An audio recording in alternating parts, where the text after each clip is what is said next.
Bill O'Reilly, thanks for watching us tonight. We have a powerful and important program, so I hope you stay through the whole thing. You won't be sorry. Buying political power. That is the subject of this evening's Talking Points memo. Factor has been investigating far-left billionaire George Soros, a man who wants to impose a radical left agenda on America. And under the radar, he is making great progress. Soros has set up a complicated political operation designed to do two things: buy influence among some liberal politicians and smear people with whom he disagrees. Now, here's a chart of how Soros and a few other wealthy radicals who help him are funneling money into the political process. Stay with me on this. Most of Soros's political money flows through his Open Society Institute. You see it there on the left, which is almost unlimited funding. Since 2001, according to federal documents, the Open Society Institute has given nearly $20 million to the Tides Foundation, right below that, an astounding amount. Now, Tides, in turn, funnels the money to a variety of radical hatchet men who are all well paid. For example, Tides has donated millions to the vile propaganda outfit Media Matters, which specializes in distorting comments made by politicians, pundits, and media people. Media Matters is an internet site, but directly feeds its propaganda to some mainstream media people, including elements at NBC News, columnists Frank Rich and Paul Krugman at the New York Times, columnist Jonathan Alter at Newsweek, and Bill Moyers at PBS. In fact, as president of the Schumann Center Foundation, Moyers oversaw at least a $500,000 transfer of money to Media Matters. We'll have more on that tomorrow.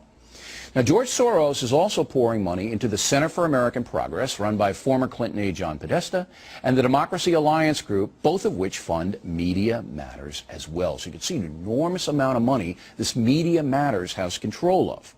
Finally, George Soros has given the radical left organization Move On many millions of dollars. This group actively supports liberal politicians like Howard Dean and John Edwards. It also organizes demonstrations promoting left-wing causes. So you can see how powerful this guy Soros has become. He can smear anyone he wants in a variety of ways. His organizations can raise millions for politicians who will do his bidding. Thus, he can demand that politicians running for office do what he tells them to do. If a liberal politician doesn't toe the Soros line, he or she will be denied funding and brutally attacked. Just ask Senator Joseph Lieberman about what Move On and Media Matters did to him. Now, Talking Points has reason to believe John Edwards is taking orders from the Soros group right now, and other Democratic politicians may be as well. The goal of George Soros, Peter Lewis, Susie Tompkins Buell, and other radical financiers is to buy a presidential election. By that I mean find and fund a candidate who will tacitly do what he or she is told to do. In the past, big business has been accused of doing just that. Now it is the likes of George Soros, an extremist who wants open borders, a one-world foreign policy, legalized drugs, euthanasia, and on and on. My book, Culture Warrior, documents the Soros policy and his tax-evading businesses located in Curacao and Bermuda. The really frightening thing about all this is that most Americans have never even heard of George Soros.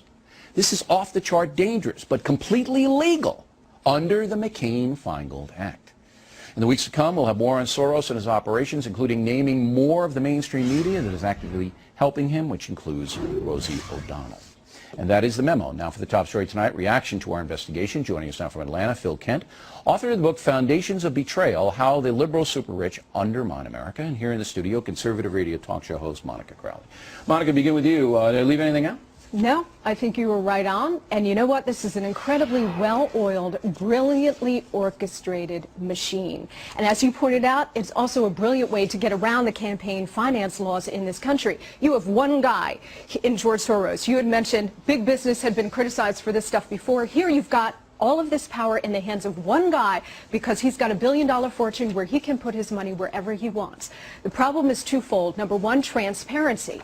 This guy's been able to fly under the radar for a long time before you just exposed him because the mainstream media protects him because they're on the same ideological Okay, and page. also because it's a complicated, you see where the money flow goes. Can you put that chart up again?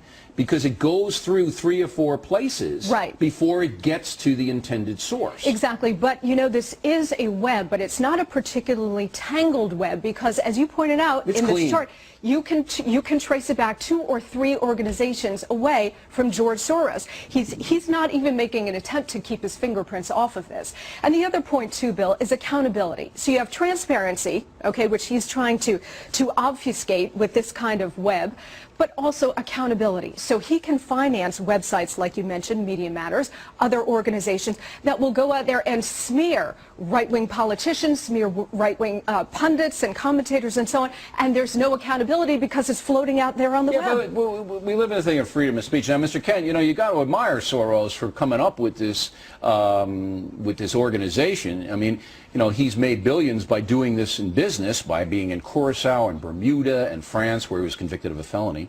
And he knows how to do this. He knows how to move the money around and use it to gain influence. And now he set his sights on changing the basic fabric of this country. Well, that's right. George Soros is really the Dr. Evil of the whole world of left-wing foundations. In fact, one of his most chilling quotes a few years ago was that the main obstacle to a stable and just world is the United States. He really hates this country, and he funds these things, as your chart points out, and open borders and even radical Islamic groups that defend suicide bombers. So this guy is all over the map. I didn't have that on there. Now, what's the radical Islamic group that defends suicide bombers? The American Arab Anti-Discrimination Committee Research Institute is a Soros recipient, and they've actually defended suicide bombers. And I've got this in my book, and how he funds La Raza, the race, the open borders advocacy he funds group, La and others Raza, we group. know that. Now, what is the intrusion of the mainstream media? Because you have some pretty big names. Bill Moyers, Wednesday night he's going to take a big shot at the press on PBS. We know he's in bed with Soros. Rosie O'Donnell, not taken seriously, but certainly a platform every day on ABC.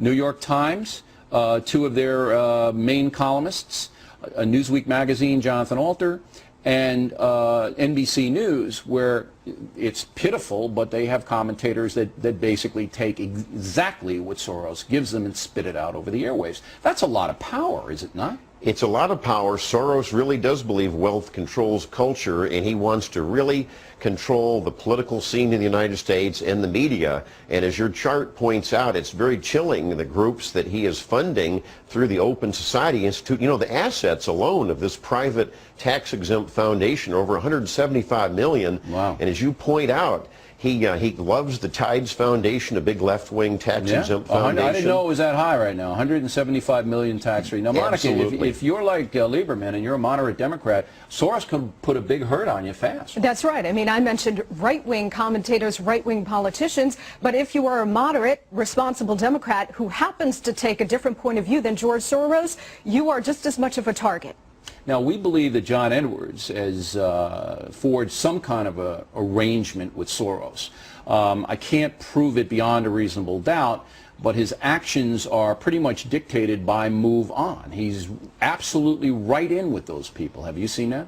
I have heard that reported, Bill, and that's the real danger here, is that there are campaign finance laws on the books to prevent exactly this, to prevent a politician from being held in the pocket by a fabulously rich guy like George Soros. Yeah, I mean, this but is then off if the you chart. don't, that's right, Really and then is. if you don't toe the line, you run the risk of being cut off by somebody like this. Well, and attacked. And you do not want to court that danger, not if you're running for president. And they don't stop at you. They'll go for your family. They'll go for anyone. Ms. Kent, I'm going to give you the last word, but are there any Republican or conservative groups that rival sources?